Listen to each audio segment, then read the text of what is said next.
Hi, this is Willie with the Basement Kings. We're in Frisco, Texas, where we're about to waterproof the small side of the foundation.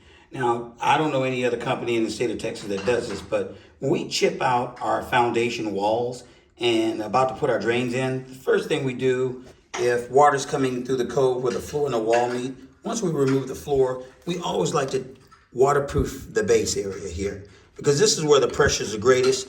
And then when we put our concrete back, we want it to bond. Waterproofing bonds perfectly to concrete.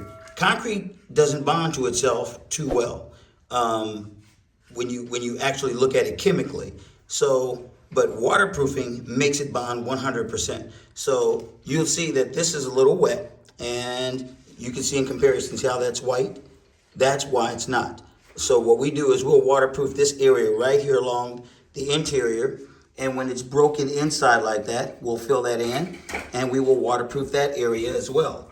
But as you can see, there's plenty of water, so waterproofing works really well. For this particular project, we are going to use Crichton T1. And the instructions are right on the side. Crichton T1, the mixture is 3-to-1 for this particular brand. And all we do is mix it up. It'll come out a little thick. And it's okay because more water is already on the wall. So as soon as it hits the wall, it thins out. Look at it. It just smooths out. Really, really easy. See it?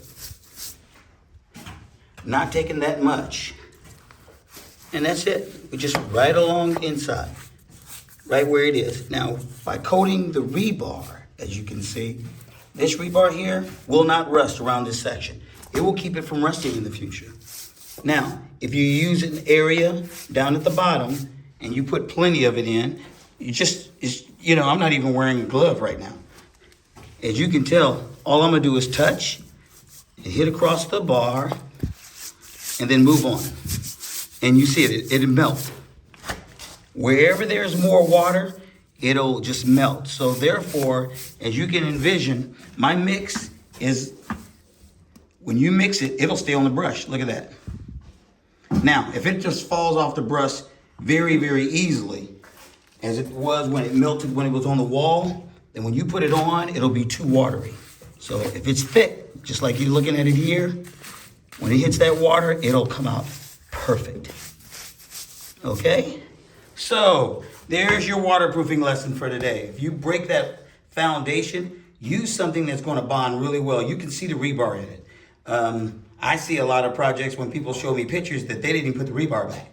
We make sure that we cut very little. In fact, what we're doing here is these pieces are still in. We're going to squeeze in our pipe down here and push it in all the way through so we don't have to cut any of the rebar so the wall won't move.